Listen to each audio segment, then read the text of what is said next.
Hello and welcome back to the Watford Way. That was very, very underwhelming. Now, I went to the Emirates on the Sunday and I love going to London. I just love the whole experience. I love going on the underground, love getting to the games.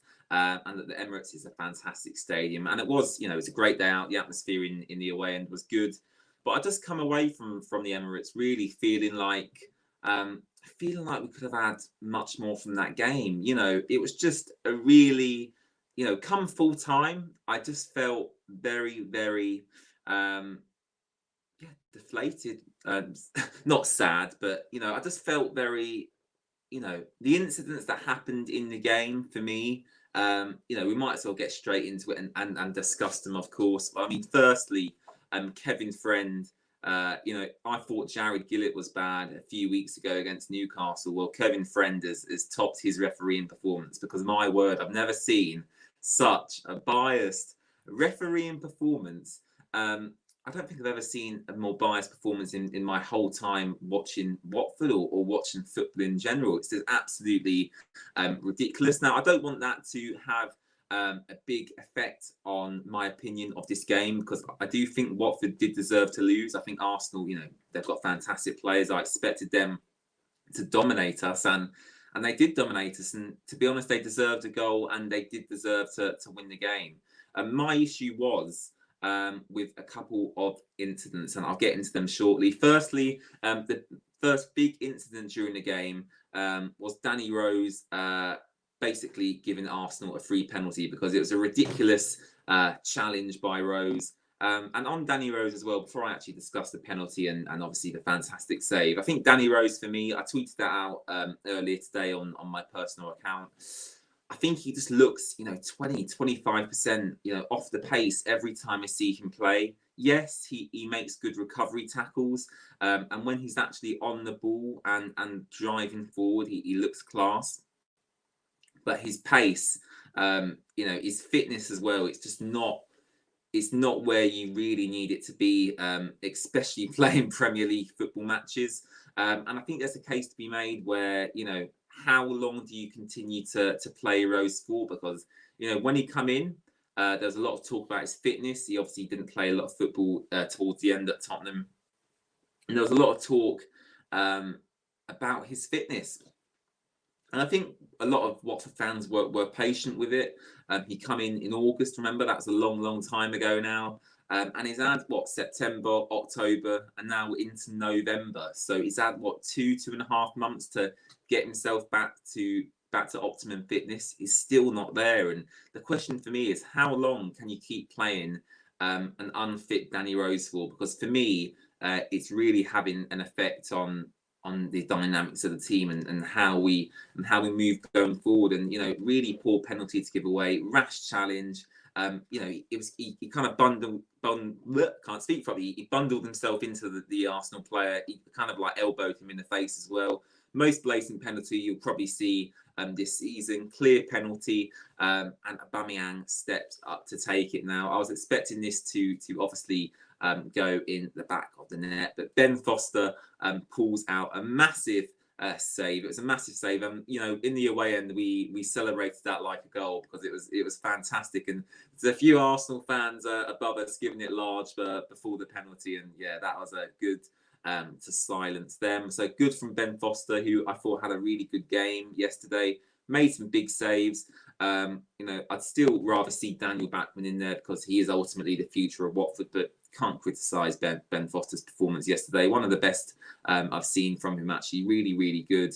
And he did his job, really. Couldn't do anything for the Smith Rowe goal either. I think Gabriel Martinelli had a header. I think Lacazette had a good shot in the second half as well. So, overall, Ben Foster, fantastic for me.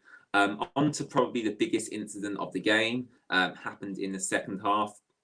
So Ozan Tufan goes down injured. I don't think he was injured. You see a lot of players who might get a slight knock and then, they fall to the floor like they've been shot. I don't think Ozan Tufan was injured, but Danny Rose thought he was injured. So then Danny Rose kicks the ball out as you should, to see if Tufan needed treatment. Turns out Tufan pretty much got up straight away because, it looked to me there was nothing wrong with him. And generally in football, what then happens is Arsenal would give the ball back to Watford. In this case, Arsenal didn't do that, which is fair. Can I just say, there's no rule in football that says Arsenal have to give the ball back to Watford.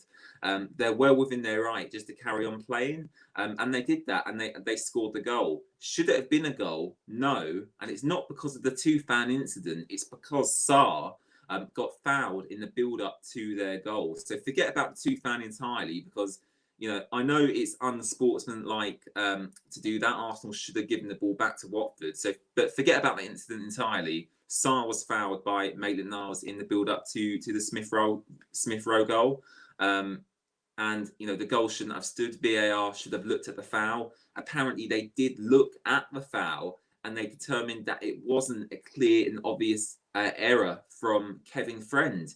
But then if they deem that to be a foul and Kevin Friend doesn't deem that to be a foul, is that not a clear and obvious error? It does baffle me a lot. And that just added to, obviously, the frustrations of Kevin Friend's performance.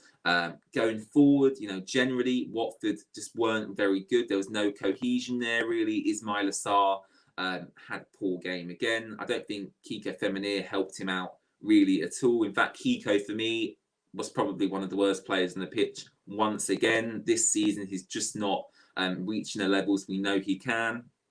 I watched him for about 5 minutes just solidly yesterday. I thought, I'm just going to watch Kiko and see what he does. And he gets so attracted to the ball. So imagine you've got your back four, right? You've got your back four, Kiko, Cathcart, Nkulu, and Danny Rose. Kiko at times was coming in where you'd expect your centre back to be, and it was leaving loads of space down the Arsenal left flank for, I can't remember who it was. I think Tavares was driving forward quite a lot, and Kiko just couldn't handle him. So for me, getting Gakia straight back in, Nkulu had a good game. Troost-Ekong dropped, which I thought was quite a crazy decision by Ranieri, but fair play. Defensively, we looked better than recent weeks anyway, which I suppose is an improvement. But offensively, going forward, there's just no cohesion. I think Cucho Hernandez is quite selfish when he comes on. He's always looking to cut inside, get that shot away, when maybe if he crosses the ball into the box, lays it off to a teammate, that might be a better option. Emmanuel Dennis, back from suspension, was poor for me, didn't really offer us a lot. He thought he was Neymar at one point, and he effed that up, so I don't know what he was doing at that stage of the game. But yeah, look, in all seriousness, I know there was a lot of incidents to speak about. I know Kevin Friend wasn't on our side. He was not my friend yesterday. But we did, forgetting about all the incidents, we did deserve to lose the game. Arsenal dominated possession. They made the most chances. They should have had more than one goal, really. If Aubameyang sticks the penalty away, that's another goal. So look, they dominated the game. They deserved to win.